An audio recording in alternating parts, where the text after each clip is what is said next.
Hi guys, this is a video response to Big Star 1000's Fine Wine thread. This is a revamped version. I did do a version 2 days ago, but I successfully deleted it while uploading it, so this is a new version. I also have a different album to show here. 2 days ago I wanted to show two records. One of them was Fleet Foxes, and the second one, the first Fleet Foxes album, and the other one was Afghan Wigs, Black Love. But in the 2 days I had some time to think about it, and I thought that I will do something completely different. So just to give you a background, it's when I was young, I was big time into heavy metal. So I was growing up in the 80s, late 80s, and the music of choice at the time, at least in my school anyway, was either you were pop, Wham, Rick Astley, and all that crap, or heavy metal. And pop music didn't appeal to me at the time. Obviously, there were other things as well, but they weren't. I didn't have anybody to show me that there's REM, there's Vipers, there's tons of stuff. But that was what was prevalent at the time. So I chose to be, with a heavy metal crowd, which was very small, and people would show us and say, "Oh, these guys are listening to that thing that's heavy metal and Slayer, and they worship Satan, and they will go to hell," kind of thing. Anyway, being young meant something to me anyway. I prefer to be, somebody that would, is considered to listen to satanic music rather than be like everybody else. And we were also into tape trading, because obviously we didn't have the money to buy all the records, and somebody from from my friends would buy a record, copy it on tape, give us a tape, we'd buy something, we'd copy it on tape, give it to them. So tape trading, also double cassette players came out at the time. But if somebody didn't have the record, you need to buy a record in order to copy it onto tape to give it to somebody. So so that you would the trade would live, basically. You would make the network alive, bring something in new. So one of the bands of the time that you needed to have if you were listening to heavy metal was Metallica, and everybody had Ride the Lightning, they had Master of Puppets, they had And Justice for All, which just came out at the time, and but nobody seemed to have killed them all. So this is my Fine Wine record, and this is probably the first Metallica album that I bought.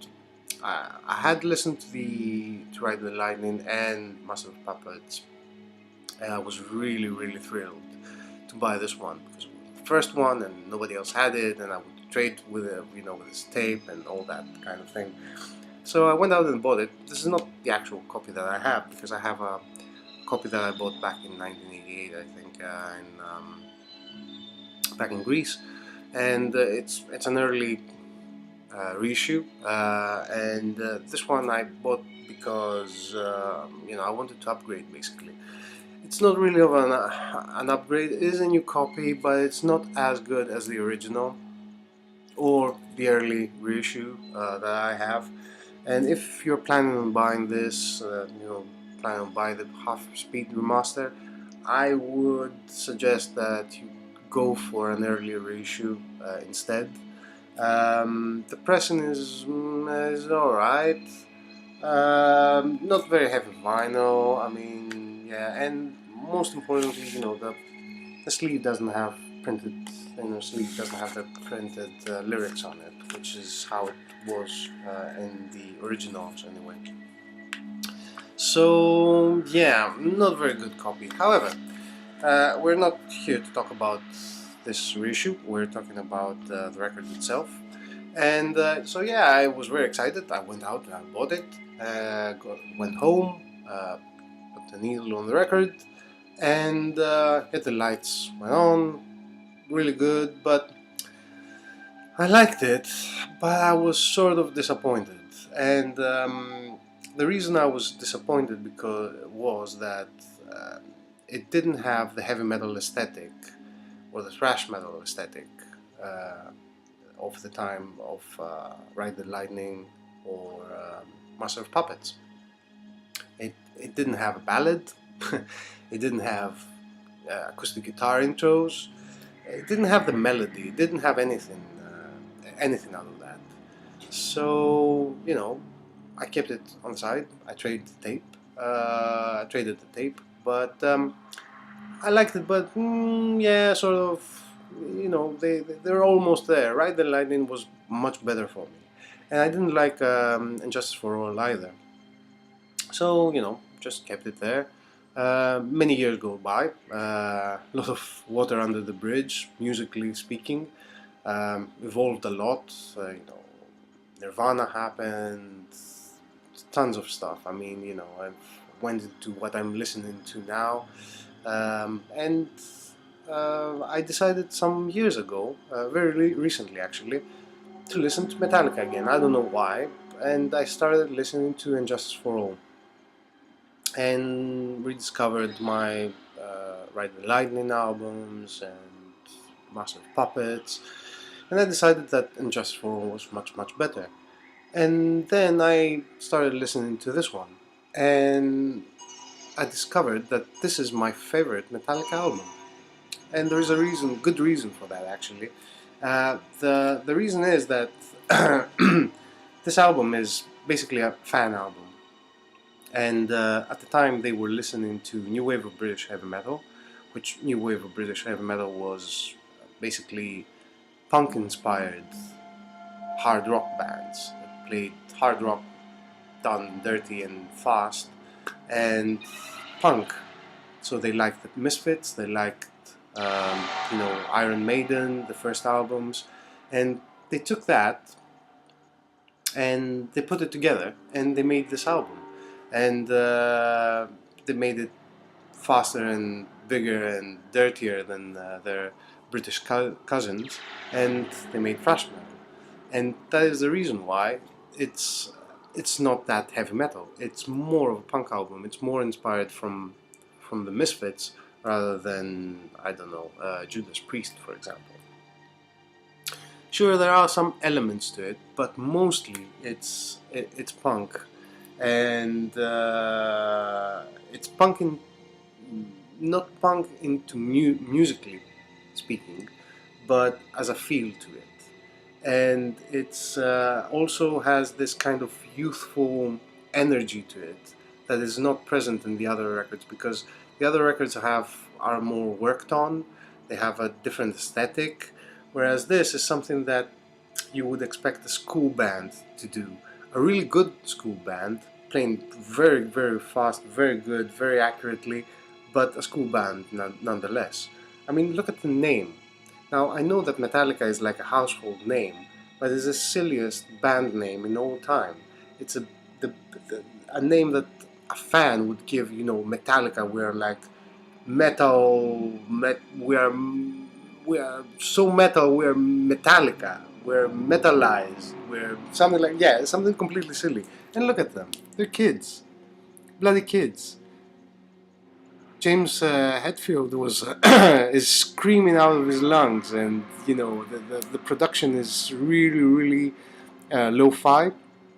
It's not terribly lo-fi, because in heavy metal it's a cardinal sin to have lo-fi recordings. You can play shit, but the recording must be really good. And it's quite lo-fi. It does have that DIY kind of feel to it. It also feels like it's a celebration of their own scene, which is really nice as well, because they have songs about essentially what they like to do. They have Hit the Lights, which is about going to gigs. It's about Whiplash. It's like explaining why this thing that they're doing is cool, and this kind of self-reference in which you don't find in other records than hip hop records and rap records, where they have the rapper saying that, oh yeah, I am into cars and money, and I have like Blink, whatever. they don't have money, bling, and women, so they talk about going out and just thrashing it out and having a good time, and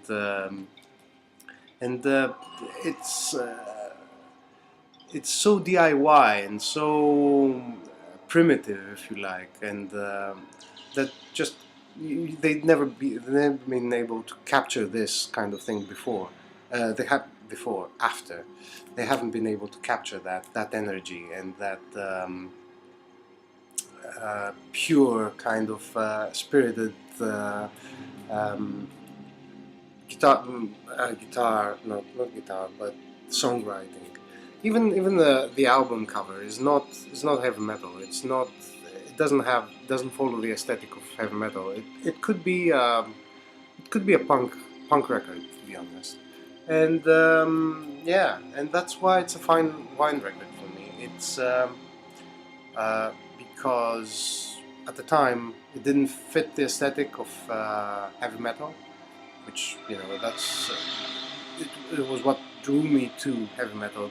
The whole aesthetic, being 14 years old. It doesn't have the sound of. It has the fragments. It has the elements, but it doesn't have the. It's not played in that way. It's played into take that kind of take that, not the band, but yeah, we're here to rip, and that's what we'll do. I mean, here's what it says here: bang that head that doesn't bang. it's fun. It's a fun record, and it's really good at what they're really good at what they're doing, and that's why they became successful later on. But yeah, the band with the silliest name that everybody accepts nowadays, when they were really really young, and before they became dicks, and they made reissues like this, and they sued Napster, and they did all that. But yeah, so that's my fine wine record. I hope you enjoyed.